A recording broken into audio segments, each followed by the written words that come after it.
रायपुर में मोदी एट 20 किताब का विमोचन कार्यक्रम। यहां पर केंद्रीय गृह मंत्री अमित शाह इस कार्यक्रम में शामिल हुए। रायपुर में कार्यक्रम हो रहा है ये। यहां पर गृह मंत्री अमित शाह पहुंचे हुए हैं। मोदी एट 20 किताब का विमोचन कार्यक्रम, जिसमें गृह मंत्री इस विमोचन कार्यक्रम पहुंचे और साहब मंच पर उनका संबोधन शुरू होने वाला है। ये देखिए।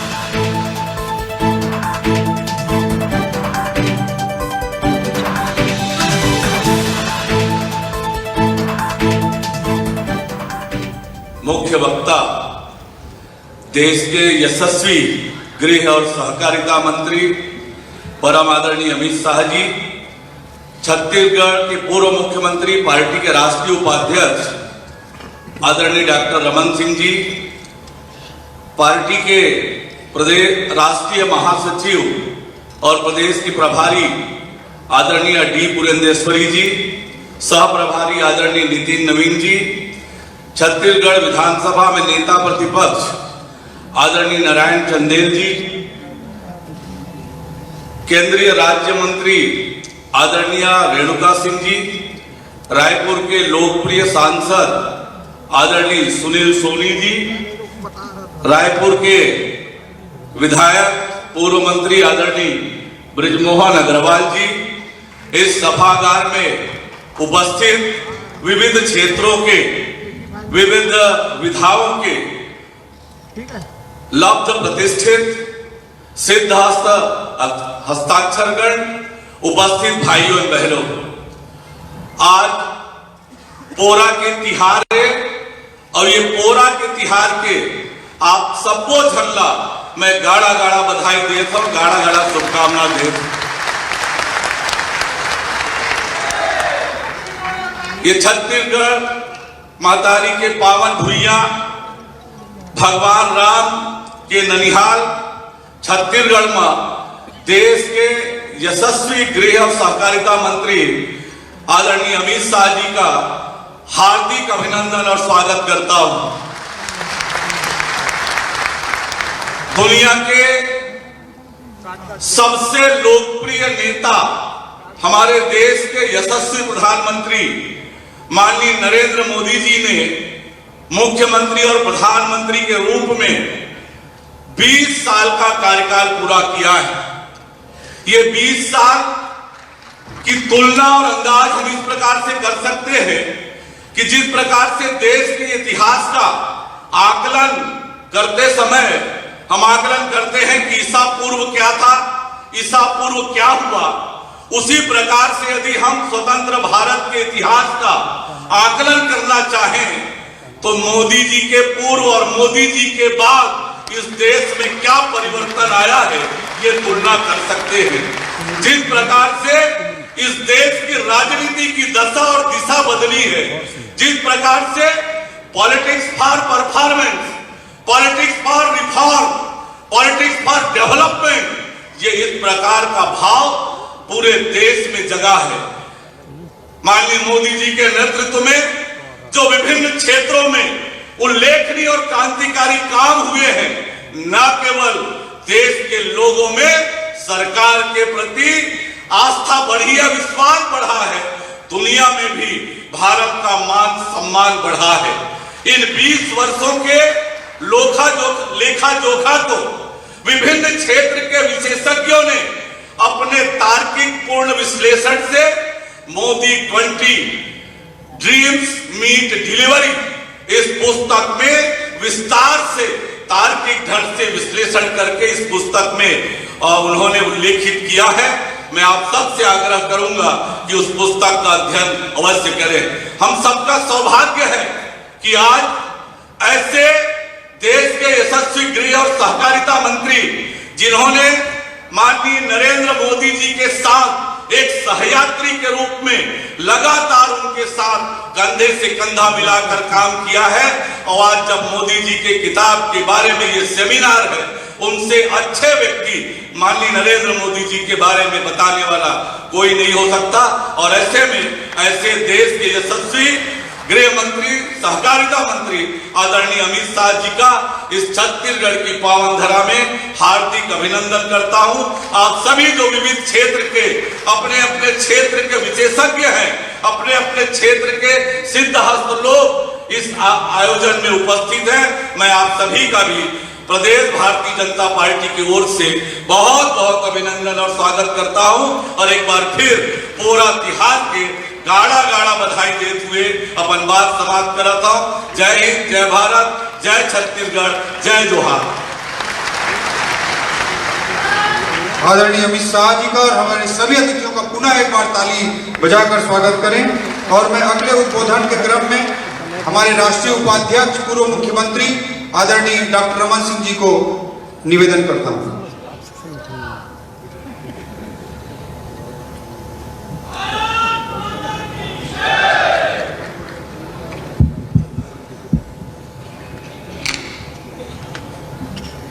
भारत माता की, भारत माता की, नरेंद्र मोदी जिंदाबाद, माननीय नरेंद्र मोदी जी जिंदाबाद, अमित शाह जी जिंदाबाद। जम्मू झल्ला कोरा तिहार के गाड़ा गाड़ा वोट डालने बधाई। आप सब अत्य बड़े संख्या में उपस्थित हो और सबला आज विशेष अवसर हमारे पर आए हैं। विशेष अवसर देश के हमारे गृह मंत्री जी आज छत्तीसगढ़ की धरती में आए हैं और ये ऑडिटोरियम में बने के बाद आज तक सारे रिकॉर्ड ध्वस्त हो गए और बाहर में हजारों कार्यकर्ता खड़े हैं। ये है अमित शाह जी की लोकप्रियता। और जिस बिंदु को बात करने आए थे, आज हमारे मुख्य अतिथि हैं केंद्रीय गृह मंत्री, सहकारिता मंत्री और आज यहाँ उपस्थित हमारे राष्ट्रीय महामंत्री और हमारे प्रभारी डी पुरेंदेश्वरी जी, माननीय नितिन नवीन जी सह प्रभारी, अरुण शाह जी प्रदेश के हमारे अध्यक्ष, नेता प्रतिपक्ष चंदेल जी, ब्रिजमोहन जी, सुनील सोनी जी और यहाँ उपस्थित हमारे इतनी बड़ी संख्या में साथ पूरे इस हाल में बैठे हुए युवा कार्यकर्ता। आज सुबह सुबह मैंने पेपर देखा और जिस आयोजन के लिए माननीय अमित शाह जी चलकर छत्तीसगढ़ में आए हैं उसका एक स्वरूप मैंने आज मॉर्निंग सवेरे पेपर में देखा और ये हमारे लिए गौरवान्वित करने वाला समाचार था। ये उसका हेडलाइन था, प्रधानमंत्री फिर बने विश्व के सर्वाधिक लोकप्रिय नेता। ये हेडलाइन था। मॉर्निंग कंसल्ट द्वारा जारी वैश्विक सर्वे रिपोर्टिंग के अनुसार मोदी जी 75% लोगों के पसंद में दुनिया के सबसे पहले नंबर के लोकप्रिय नेता हमारे। इसके पहले भी नवंबर 2021 में, जनवरी 2022 में दुनिया भर में लोकप्रियता के उस शीर्ष तक पहुंचने वाले माननीय मोदी जी के लिए आज जो इस किताब के बारे में, उन यात्रा के बारे में चर्चा करने के लिए अमित शाह आए हैं।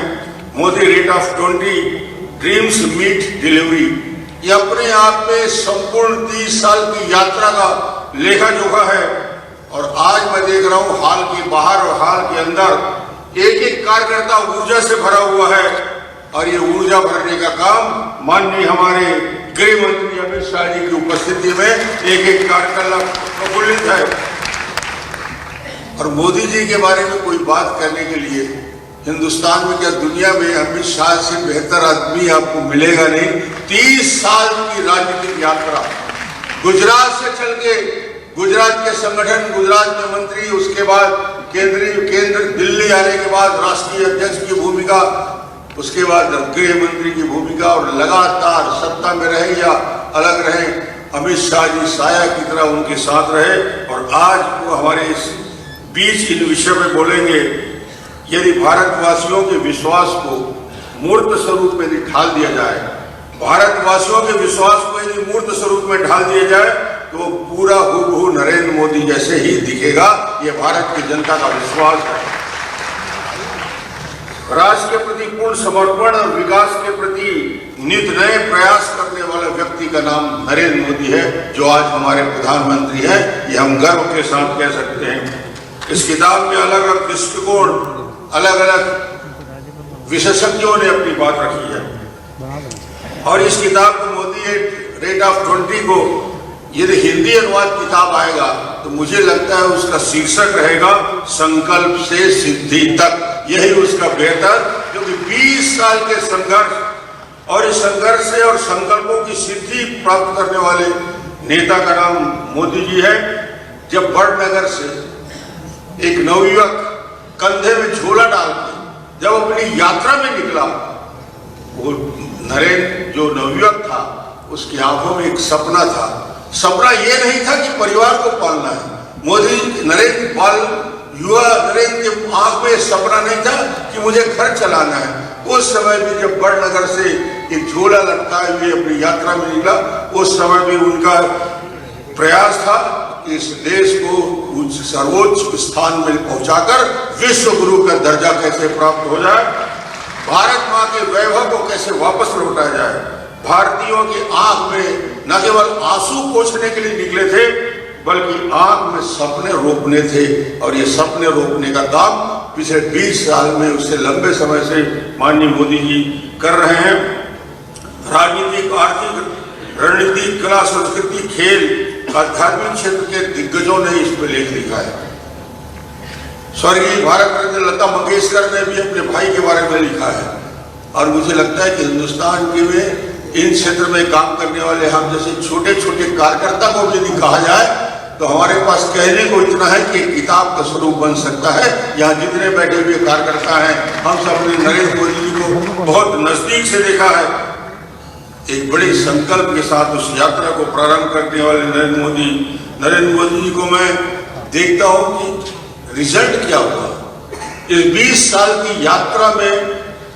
इस यात्रा के सहयोगी अमित शाह जी के साथ जिस प्रकार की रणनीति बनी, जिस प्रकार की कार्य योजना बना, आज हम ये कह सकते हैं हिंदुस्तान की सबसे बड़ी राजनीतिक पार्टी जो 50 साल सत्ता में रही, मोदी जी और अमित शाह जी का चमत्कार है कि 2014 और 19 में कांग्रेस की स्थिति बनी कि लीडर अपोजिशन लोकसभा में बनाना मुश्किल हो गया। ये स्थिति में कांग्रेस को पहुंचाया। इस देश के सबसे बड़ा राजनीतिक दल, 300 से ज्यादा सांसद, राज्यसभा में सबसे सर्वाधिक सांसद, ये भारतीय जनता पार्टी जिसके करोड़ों सदस्य बनाने का काम।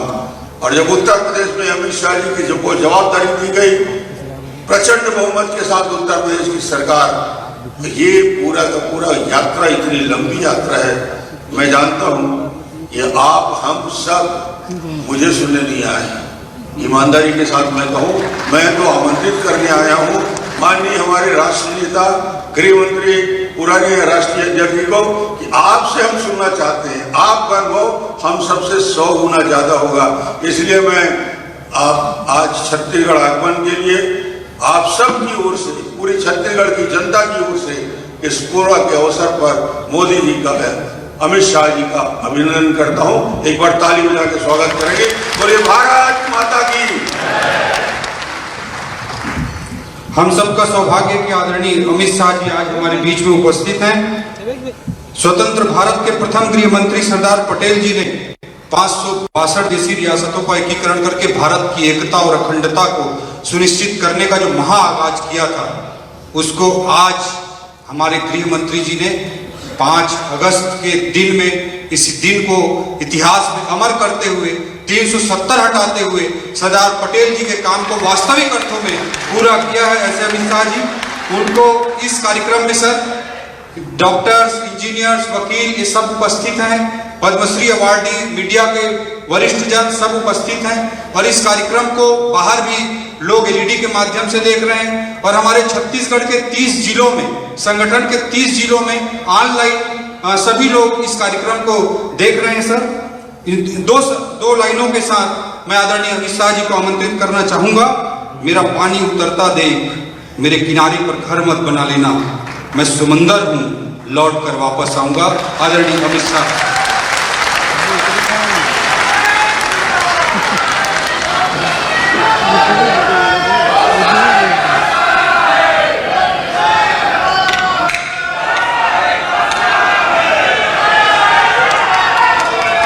भारत माता की, भारत माता की।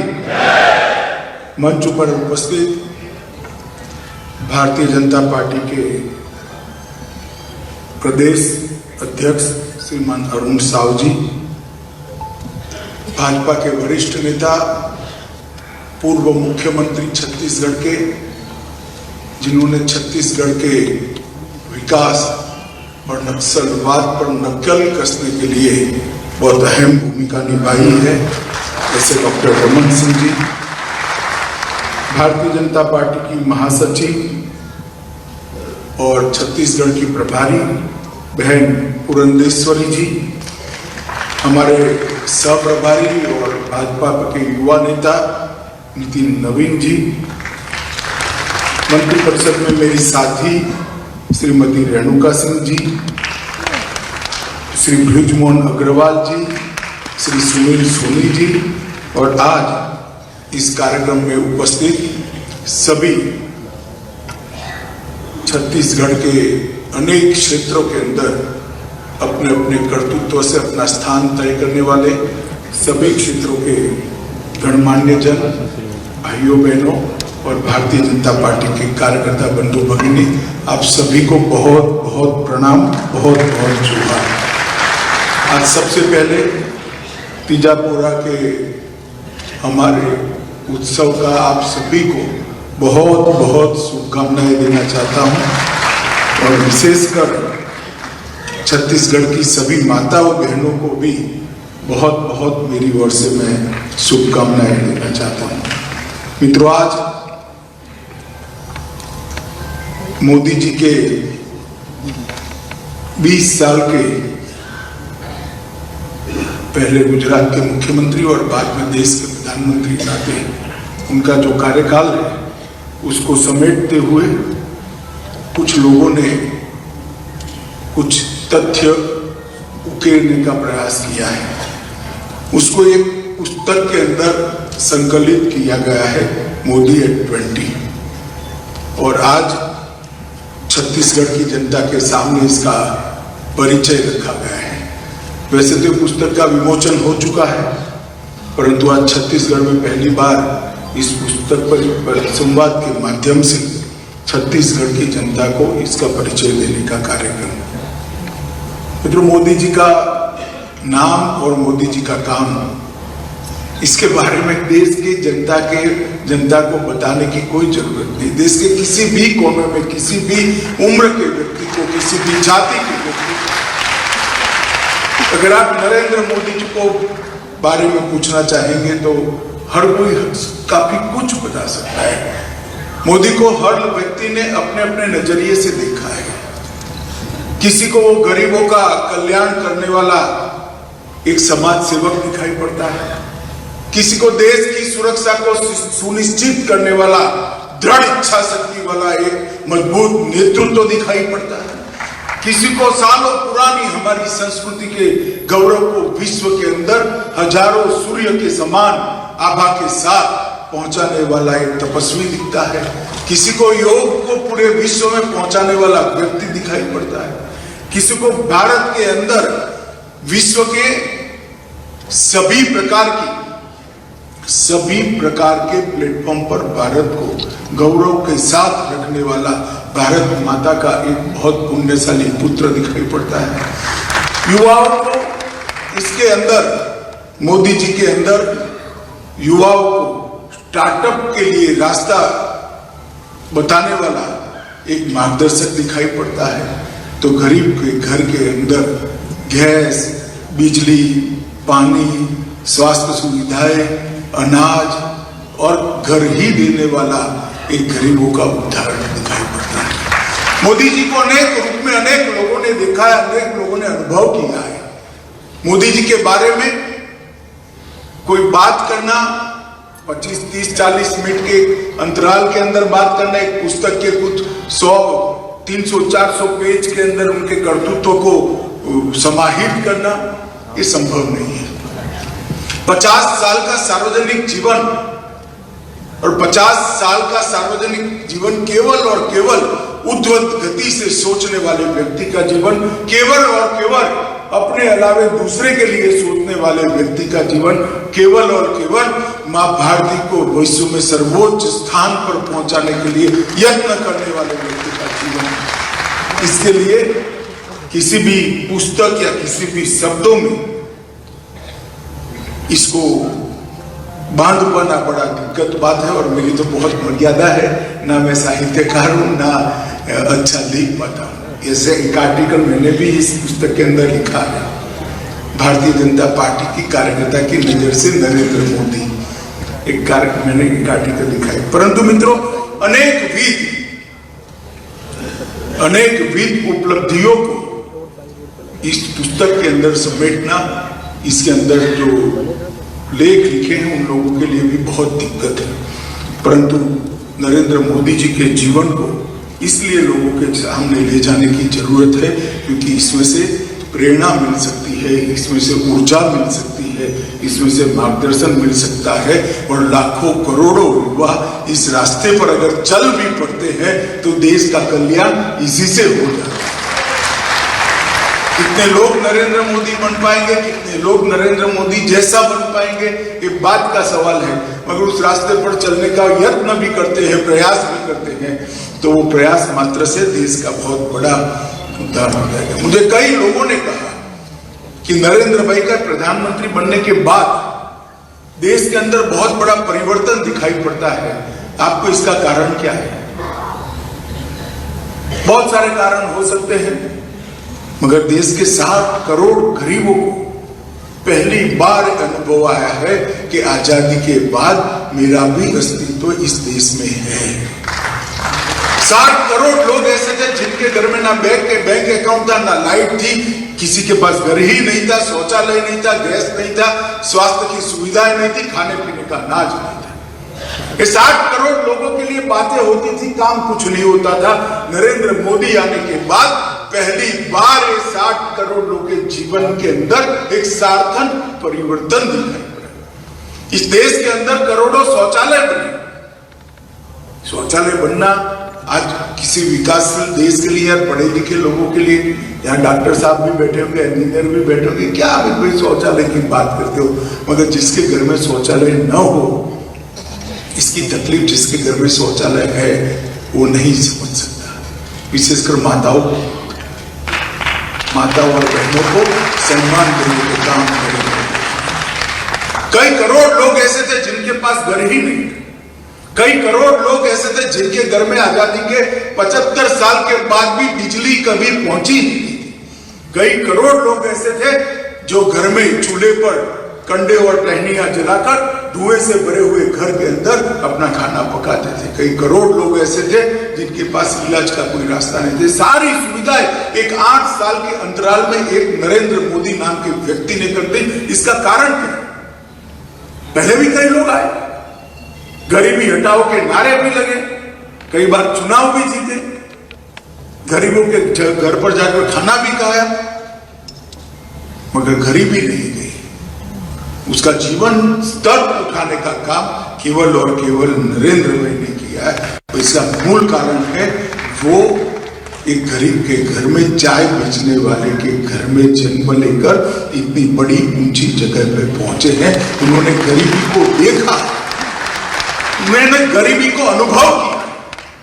और जब व्यक्ति गरीबी को देखता है, अनुभव करता है, उसकी कठिनाइयों का सामना करता है, तो दूसरे के सोचने वाले जो व्यक्ति होते हैं नरेंद्र मोदी जैसे, उनके मन में एक टीस होती है कि जो दुख मैंने झेला है, मेरे भारत का कोई बच्चा वो दुख न झेले। सब बच्चों के लिए अच्छी सुविधाएं होनी चाहिए और इसी में से ये सारी योजनाएं निकली है।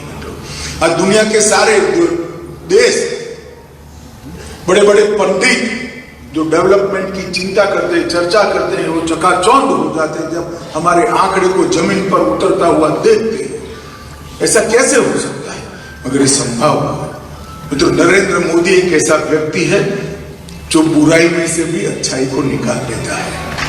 नरेंद्र मोदी को आप कभी भी देखोगे तो एक आदर्शवादी नेता को प्राप्त करोगे। मोदी जी में कार्यकर्ताओं के अच्छे गुण को पहचानने की गजबनाक शक्ति, कार्यकर्ताओं को उपयोग क्या करना, इसकी गजबनाक शक्ति।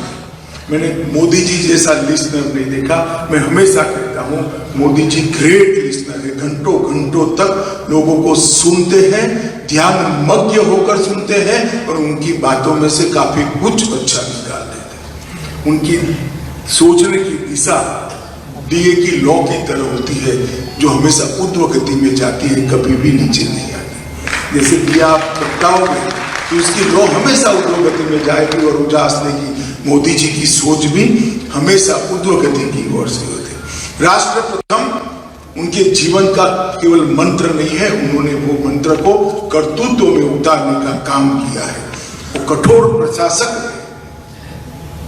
योजनाओं को लागू करने के लिए मैंने इनके जितना आग्रही व्यक्ति देखा है। मुझे मालूम है जब हर घर में बैंक अकाउंट खोलना था, अरुण जेटली जी देश के वित्त मंत्री थे, मैं पार्टी का अध्यक्ष था, कई जाने कितनी मीटिंगें उन्होंने कर ली। वो स्वयं इसका मॉनिटरिंग करते थे और हर रोज आंकड़े को देखते थे कितने नए बैंक अकाउंट खुले। उस वक्त काफी लोगों के मन में सवाल आता था कि क्या पीछे पड़ गए बैंक अकाउंट में, मगर बैंक अकाउंट खुलने के बाद हर गरीब को, एक विधवा माँ को उसका विधवा का पेंशन इसके बैंक अकाउंट में डायरेक्ट ट्रांसफर होने लगा, और इसमें से बीच में कटौती निकल गई। तब लोगों को मालूम पड़ा कि कितना बड़ा काम हुआ है। डायरेक्ट बेनिफिट ट्रांसफर की स्कीम अगर बैंक अकाउंट खोलने का अभियान न करता तो कभी नहीं होती। संवेदनशील व्यक्ति, देश के किसी भी व्यक्ति को कुछ भी दुख पड़े तो संवेदना से सोचने वाले व्यक्ति है, और इसी में से कोरोना के संकट से देश बाहर आया है। जब कोरोना आया तब मैं गृह मंत्री था, डिजास्टर मैनेजमेंट मेरे डिपार्टमेंट में आता। दुनिया भर के पंडित उनके देश की चिंता नहीं करते थे, हमारी चिंता करते थे। भारत में क्या होगा, हेल्थ इंफ्रास्ट्रक्चर भारत का है नहीं, टेक्नोलॉजी को लेकर चिंता करते थे। मगर जब कोरोना समाप्त हुआ, वो बीच में जैसे जैसे कालखंड आगे बढ़ा, भारत की प्रशंसा करने लगे और अपने देश की चिंता करने लगे। इतना बड़ा जिस समय कोरोना आया अभी आगे भी नहीं बढ़ा था, उन्होंने वैज्ञानिकों की टीम बना दी कि भारत में इसका वैक्सीन बनना चाहिए, भारत के अंदर इसका टीका बनना चाहिए, और भारत के वैज्ञानिकों की जिम्मेदारी है। और मित्रों, हम सबको इसका गर्व है कि कुछ ही देश टीका बना पाए, इसमें मेरा और आपका महान देश भारत के वैज्ञानिक। कभी आप सोच सकते हैं, अभी भी प्रशासन को इस रायपुर में कर्फ्यू डालना है तो कितनी जीपें घुमानी पड़ेगी, माइक लेकर बोलना पड़ेगा, आज 6 बजे के बाद कर्फ्यू है, बाहर मत निकलना, वरना ये करेंगे, वो करेंगे, फला करेंगे, टीका करेंगे, प्रेस नोट देनी पड़ेगी, कितने जतन करने पड़ेंगे, फिर भी लोग निकलते हैं, दंड भी पड़ते हैं। और मोदी जी ने उस वक्त कहा कि जनता कर्फ्यू है, आज सुबह 7 बजे से शाम को 9 बजे तक कोई बाहर नहीं निकलेगा, पूरे देश भर में कोई नोटिफिकेशन के बगैर। मोदी जी ने कहा एक श्रद्धा का दिया जलाओ, घंटी बजाओ। मोदी जी ने कहा जो कोरोना के वॉरियर है उस पर पुष्प डालो, इनका अभिनंदन करो, और पूरा देश करने लगा। एक बार इस देश ने ऐसा नजारा देखा था जब लाल बहादुर शास्त्री देश के प्रधानमंत्री थे, युद्ध चल रहा था पाकिस्तान से, और अमेरिका ने कहा कि युद्ध नहीं करोगे तो गेहूं चावल नहीं मिलेगा। शास्त्री जी ने देश को कहा करके भूखे सो जाएंगे, मगर हमारे देश की सुरक्षा को हम नहीं छोड़ेंगे। और शनिचर को कई सारे लोगों ने, मैं छोटा था, मैंने गांव में सुना है, कई सारे लोगों ने शनिचर को खाना छोड़ दिया था। उसके बाद एकमात्र प्रधानमंत्री नरेंद्र मोदी ऐसा आया कि जिसके कहने पर पूरे देश में सभी चीजों को, वो इसलिए होता है कि इस नेतृत्व पर श्रद्धा, लोगों को लगता है कि नेता हमारे लिए सोच रहा है।